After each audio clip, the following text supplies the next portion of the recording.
these. We're going to hang on to these signs and we're going to protest. We're going to walk all along here, around the block. Look at all these.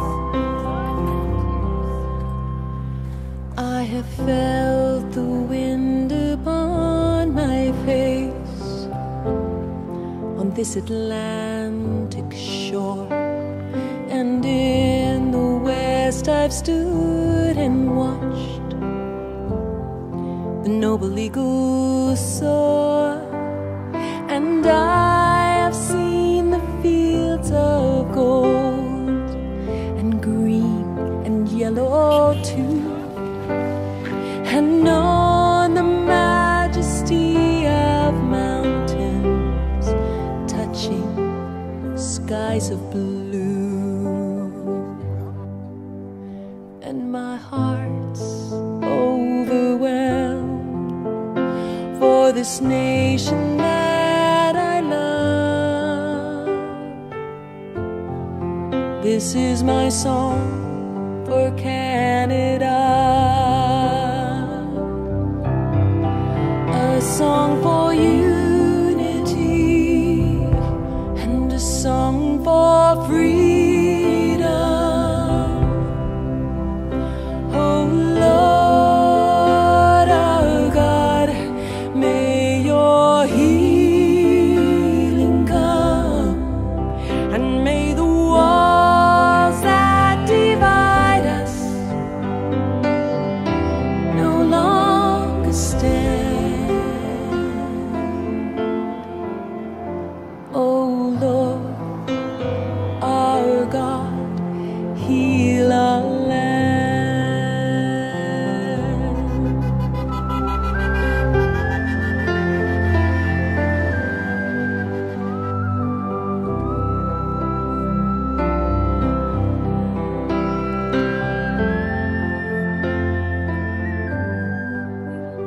UCCF, Justice Center for Constitutional Freedoms, is hosting a free event tonight from 7:30 to 9 p.m. at the Grande Prairie event stop. It's right on Main Street. That was so safe and effective, destroyed my health. I was perfectly healthy before. I used to love to play volleyball, soccer, kayaking, swimming. I was a good swimmer. That safe and effective vaccine took my health away, took my independence away. I can't even take a bath. That they have invested everything they have. We're going to be homeless soon because the money they had for a down payment on a house that would be perfect and adapted for my needs, they put everything on my medical bills, and now they have nothing, and our landlord is kicking us out because she's moving back into her house. I'm scared and sad. So because of that safe and effective vaccine, I have no health, no dream career, and no secure home to live in. I asked again, who freed me? And said that this is my life. I said, this is my life and or death we're talking about. She said again, she can't. The significance of these vigils today and every Saturday cannot be overstated. Grande Prairie's Flanders Field. Thank you, Dion. And Tracy, who's not here, and not everyone who participates in these vigils. Yeah, big hand, yeah. And don't warm up your hands while you're clapping. So clap as much as you want. Thank you, everybody.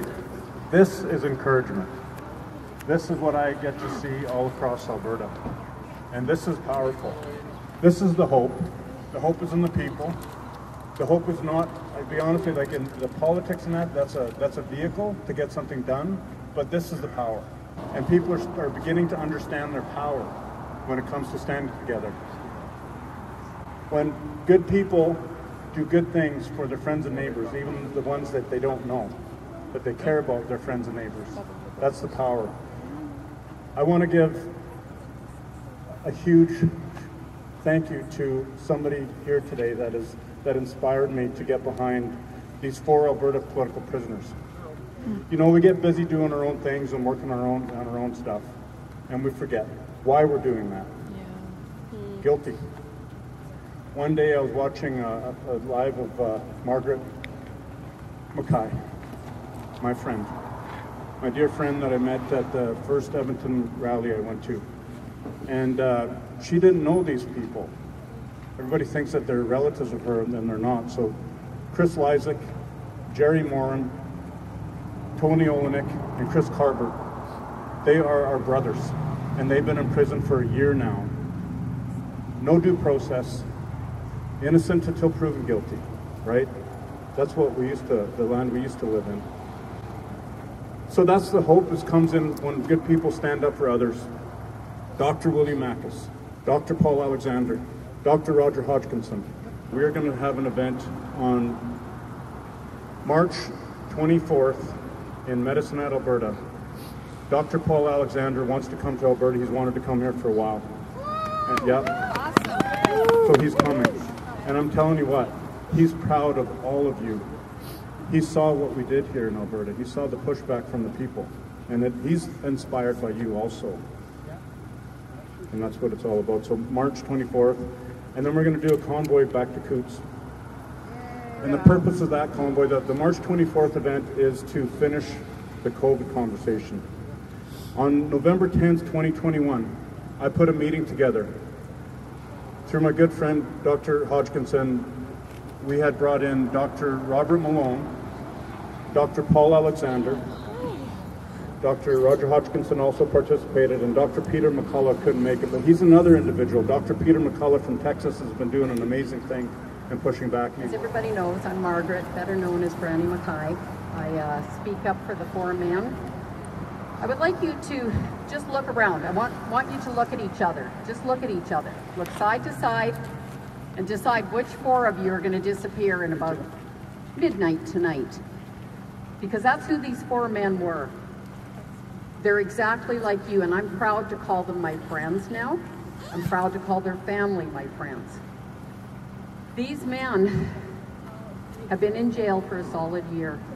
They thought when they got arrested, they would be in jail for 1 day. Wow. They thought they were going to be charged with mischief. Little did they know there was a government plan behind the scenes, and they didn't know about it. I'm not going to talk about that because all we talk about is innocent until proven guilty. And we keep saying that over and over and over. These four men are fathers, a husband, sons, brothers, friends. They're just normal people. That's all they are. And they deserve our support. We're going to play a song and we're going to wrap it up. Thank you everybody for coming. Woohoo! Thank you for putting it Yeah. on. Yeah. Absolutely.